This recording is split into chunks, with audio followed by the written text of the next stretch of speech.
with parents themselves about these issues. Because it's not a simplistic let young people get married issue.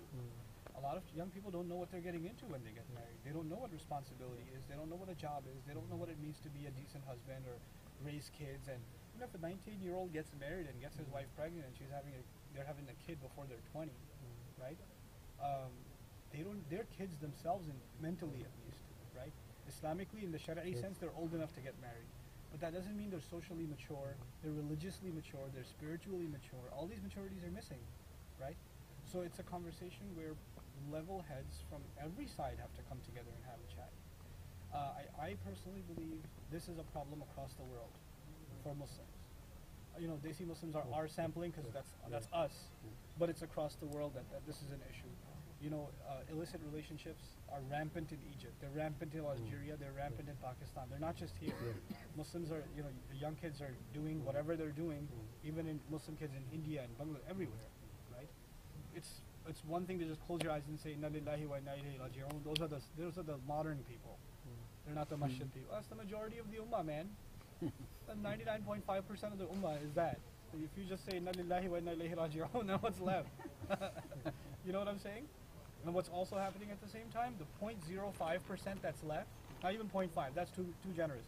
0.05% that's left is too busy arguing about which scholar is not on the path, and which masjid you should not go to, and what, you know, how long your beard has to be, and you know, dude, we can discuss that in good times. When we're in good times, we can discuss what color clothes are closer to the sunnah. Right now, we have people that are committing zina, that are leaving Islam. That you go and tell them, you tell a young guy who comes in with their earring, right? That's haram. This guy's almost leaving Islam. The fact that he showed up to the masjid is a big deal.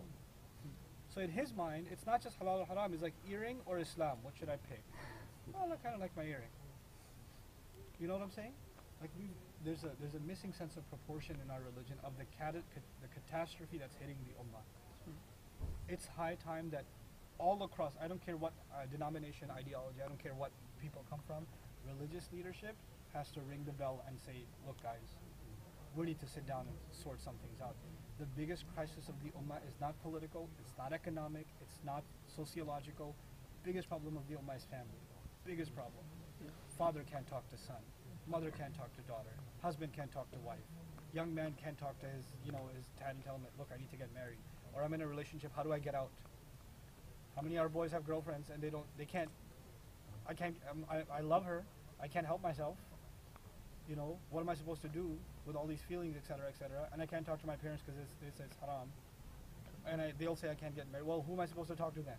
They're just going to go crazy, and eventually you have to give something up. If you have these kinds of pulls, your parents are pulling at you, your religion's pulling at you, your hormones are pulling at you, the girl is pulling at you, you know, everything's pulling at you, right? Eventually you have to say enough. I'm going to have to let something go. So what do most kids let go? Parents, religion, they hold on to the girl. And then when problems occur, then they let her go too. And then now they're by themselves and they're away from the masjid because they're depressed. And they're just, a lot of people are like that, you know? No one, just to take that a stage further, because I was just discussing this with him. I've got kids we send to the madrasa, they're like under 16, a little under control. But after 16... So you think? Well, still there has to be obviously the constant. Yeah, because 12-year-old kids talk to each other, and what they talk about, we should know. Yes, agreed. Yeah. You know. But the point is that in this country, especially after 16, they've got nowhere to go. Yeah. How do we attract them to the mosque? You guys have the most killer youth programs. You should have the most amazing. Like, teens should want to be at the masjid because it's the most fun place to be. They should want to be there. It's the most amazing place. How do we make it a fun place? Well, I don't know the culture here, but like here's what we did in our mission. I used to be a youth director at the masjid. They put me in charge of a Sunday school.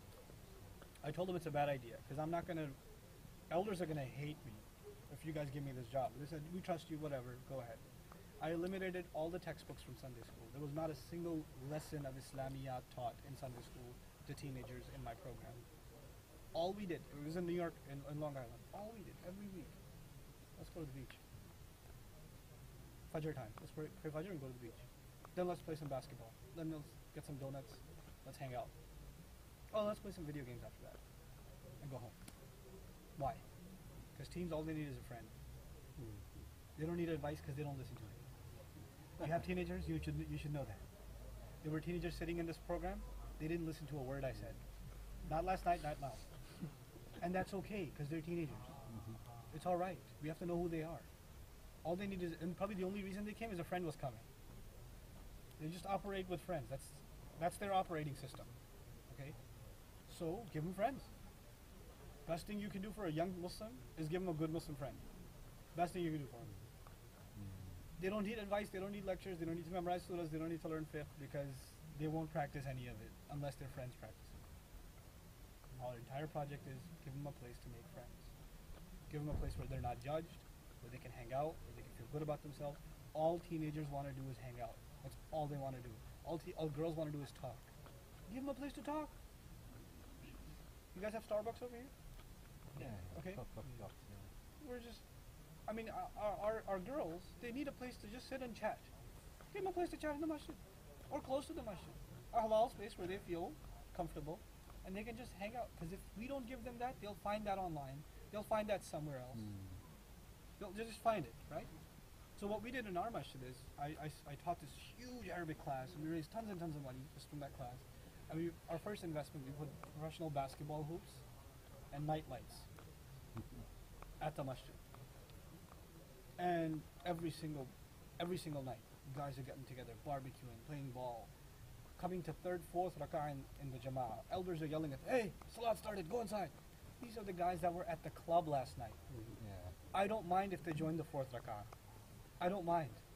At least they're here. Even if he doesn't come in for salat.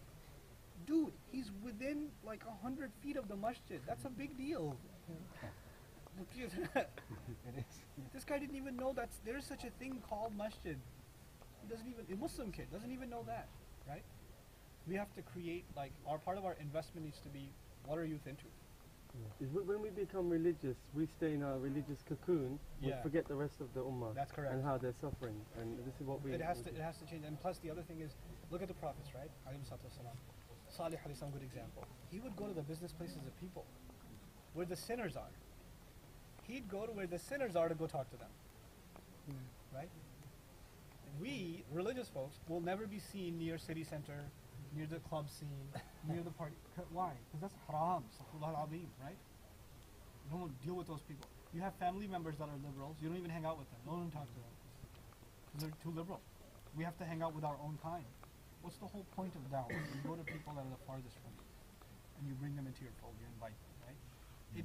And if you really want to see change, it won't happen at the large scale level. It'll happen with you becoming a mentor for a handful of people, somebody else become a mentor for some other handful of people that are hanging out and getting together. It's a very human interaction type thing, you know? So, and that's the same that goes for like ISA, which I still can't understand. You call it ISA. I'm gonna make so much fun of that in my next year's lectures. What do they call their MSAs? They're so impressed with Apple. Yeah. Just one question from us, obviously. We have a good sized mosque in West London, in Harrow. Okay, now the thing is, if we need to invite You don't need to invite. what's the process? You One or two totally talk. don't need to invite. Just to attract the youth as well. I'm not coming. Enough already. Had enough. No, it's look, guys. I can't preach something and not practice it myself, right? One of the main messages myself and Sheikh Abdul Nasser try to deliver is family first, right? Of course. So me leaving home and traveling this far away from family will happen. If it'll happen once a year. Oh, I That's see. it. That's a cap for me. You know, so I'm thinking about, and even that's a struggle, right? So I'm gonna try to convince my family to maybe do like every December, maybe make a trip to Europe, whether it be UK or somewhere else, Sure. but once a year. That's all I can afford to do. And even that, I'm hoping next time I can convince my entire family to come, Come with you. so that I'm with the kids and stuff. Yes. People, and alhamdulillah, because of the internet and things like that, you guys know a lot more of me before I even got here, Yes. right? So Yes. it's so alhamdulillah that there's that facility. But yeah, a lot of people ask about different masjids and stuff. I just can't. Not more often though. But it's me and Abdul Nasser, two guys that travel. Abdul Nasser, I'm hoping comes in the middle of every year, so maybe like May, June-ish. Possibly, yes. possibly. I'll announce that tomorrow officially, but it's a possibility.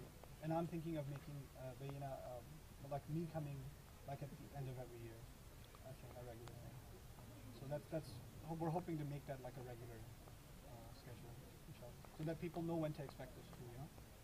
We can't give more than that because our hands are tied over there, you know. Nouman, do you still run your 10-day courses in the I US? don't anymore. I trained. I'm in the middle of finishing training for 3 of my students, and they started running them. And by the end of this year, I'll probably have 3 more, and a couple of sisters too that can run them. I actually want to create an army of students that can teach that 10-day course. Good, good. Inshallah. And when will you upload your daughter's videos?